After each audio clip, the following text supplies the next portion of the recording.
The true reality of being a spiritual seeker is one with many difficulties, challenges, and rewards that go along with it. What's up, everyone? It's Forrest here with Gaussian Forest, and in today's video, I'd like to share with you on really the nature and the reality of being a spiritual seeker or a so-called spiritual seeker.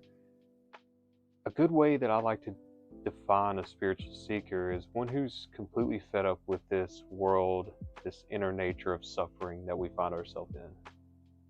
Because we go through our day-to-day lives in a state of sort of hypnosis, being completely reactionary to the external world.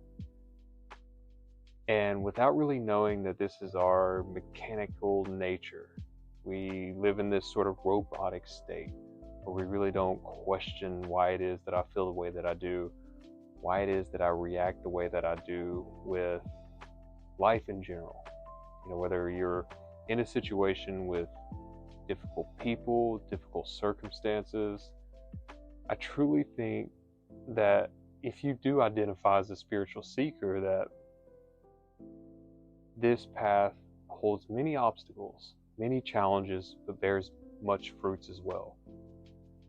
And we've got to really be honest with ourselves and not bypass, right? The New Age term, I guess, is the spiritual bypassing. And that is simply completely negating our particular shadows, our egos, and completely setting that aside and just focusing on the positive,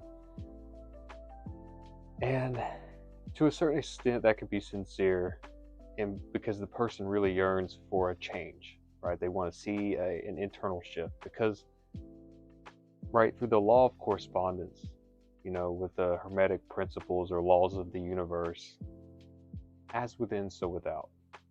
There's also a hot, there's also a cold. There's an up, there's a down. And it also reflects with our own internal universe. Also, I'd like to quickly mention we are actually now offering one-to-one counseling as well.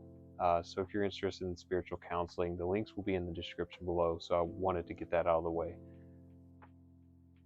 But realizing that our internal states absolutely 100% reflect our external world. And this is important to realize, because if this is truly comprehended on a very deep level, then we'll no longer live a life of victimhood, of victim consciousness, always just reacting to life, never really seeking to yearn why it is that I'm in the situation that I'm in.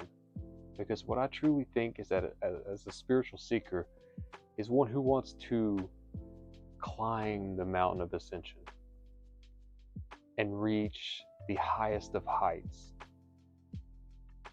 And me already stating this, there could be a much resistance coming up within, like tons of resistance.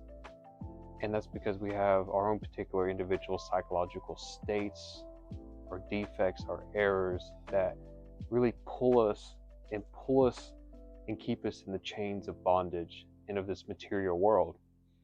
And you know, it's so unfortunate because so many people live their lives 50, 60, 70, 80, 90, 100 years without really understanding themselves, acquiring self-knowledge, being able to liberate themselves from suffering. And this is the path that I truly feel called toward, and that simply humbles me every single day. It brings me to my knees every single day, because the only thing that is of superiority is the ego within, the so-called superior I, that a lot of people maybe unconsciously or consciously associate themselves with. We've really got to question all of our internal states, because all of our internal egos have their own ways of thinking, their own feeling, their own behaviors, their own algorithm.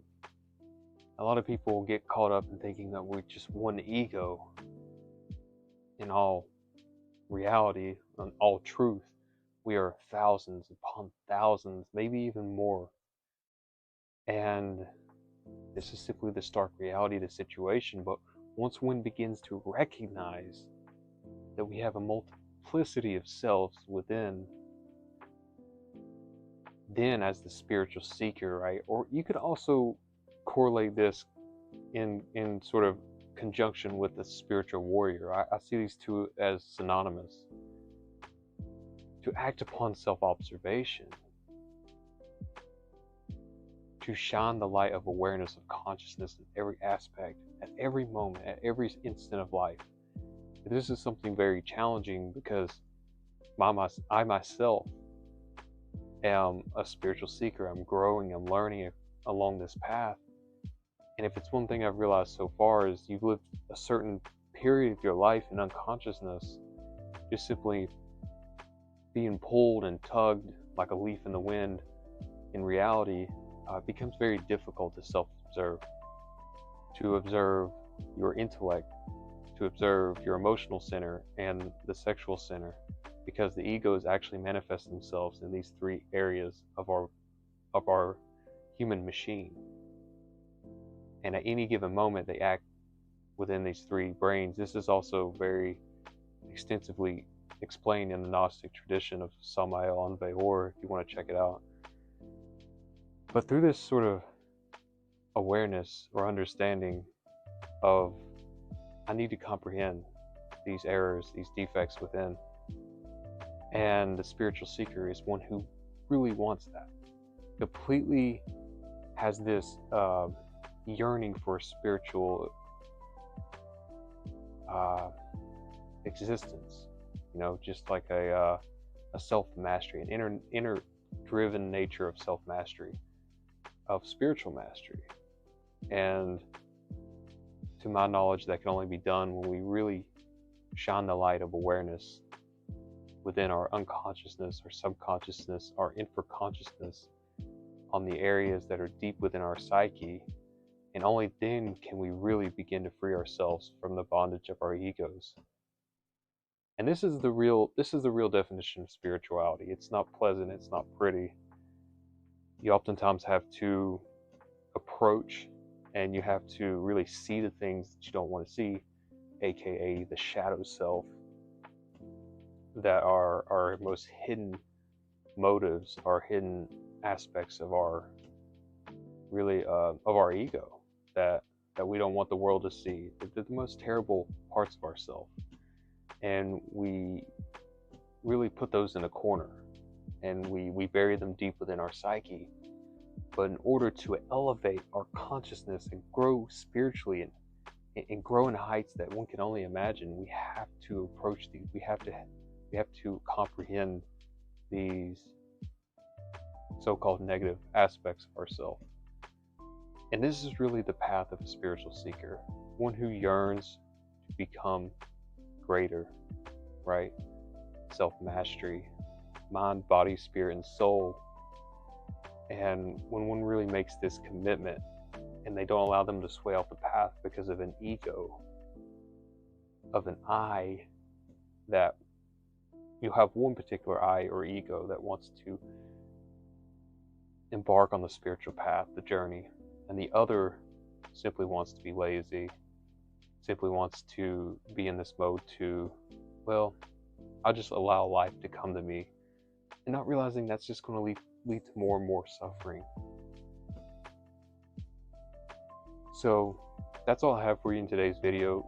The crux of this video is really self-observation and to be extremely aware as much as you possibly can throughout your day of your own internal psychological conditions and states.